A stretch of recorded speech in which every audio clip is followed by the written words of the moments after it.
Pemirsa yang dirahmati Allah, Allah Subhanahu wa taala berfirman, a'udzubillahi minasyaitonirrajim.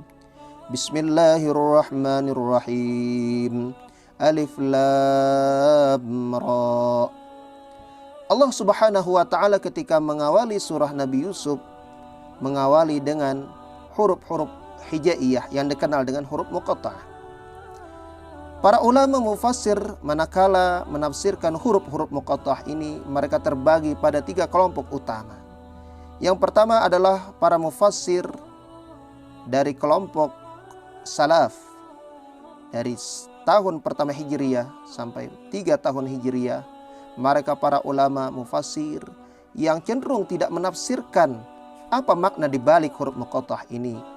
Kebanyakan tafsir mereka menyatakan wallahu a'lam, Allah yang mengetahui maknanya.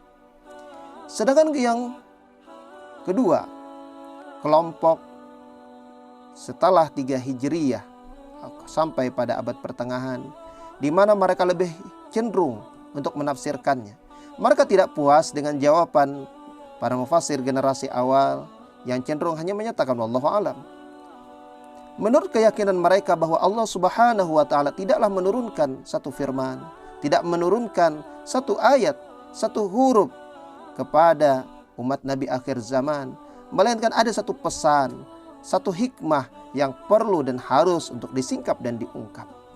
Sehingga ada di antara mereka yang menafsirkan bahwa huruf-huruf muqatta'ah di dalam Al-Quranul Karim sebagai satu tantangan kepada orang-orang yang meragukan Al-Quranul Karim, terutama kepada masyarakat sastrawan, pujangga bangsa Arab yang ketika itu dikenal sebagai orang-orang yang ahli membuat syair, membuat sastra-sastra yang indah.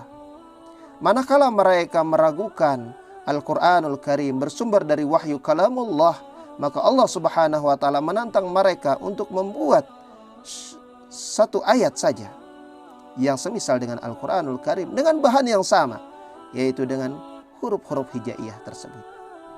Adapun kelompok yang ketiga, mereka cenderung untuk membaca dalam pembacaan secara mistis, pembacaan secara simbolik, yang nanti kita akan bahas dalam pembahasan secara khusus. Tilka ayatul kitabil mubin. Tilka, itulah, merupakan satu isim isyarah al-ba'idah, kata tunjuk jauh. Itulah ayat-ayat Alkitab yang jelas dan nyata kebenarannya.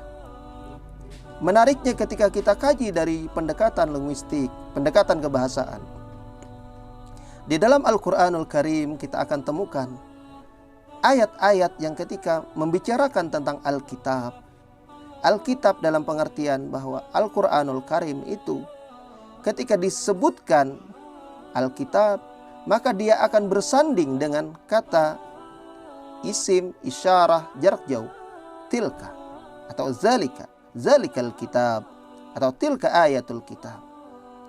Apa makna di balik rahasia penyebutan Alkitab dengan isim isyarah ba'idah atau kata tunjuk jauh?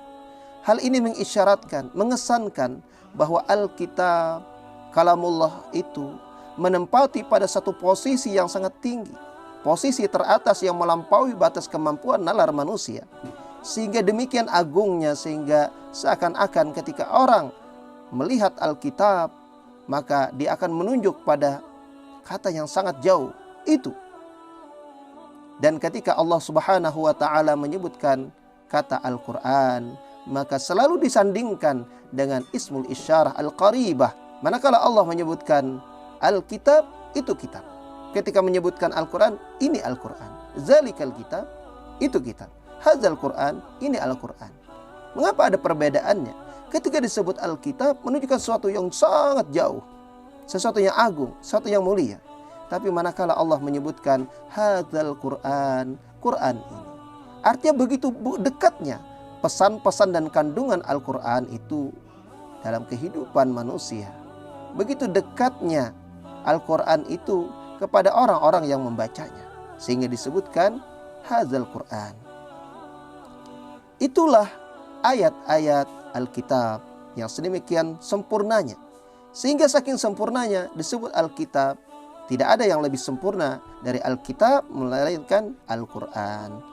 Al-Mubin, yang jelas sekali petunjuk dan hidayahnya. Inna anzalnahu Qur'anan Arabiyya la'allakum ta'qilun. Sesungguhnya kami turunkan Alkitab itu, kami turunkan Al-Quran dalam bahasa Arab. Nah, kalau kita tinjau dari analisis kebahasaan pula, maka kita akan dapati kata anzala. Anzala dan nazzala. Apa perbedaan antara nazzala dengan anzala? Anzala al-Quran, nazzala al-Quran. Kata anzala menurut para mufassir mengindikasikan bahwa Al-Quran itu turunnya dalam jumlah wahidah,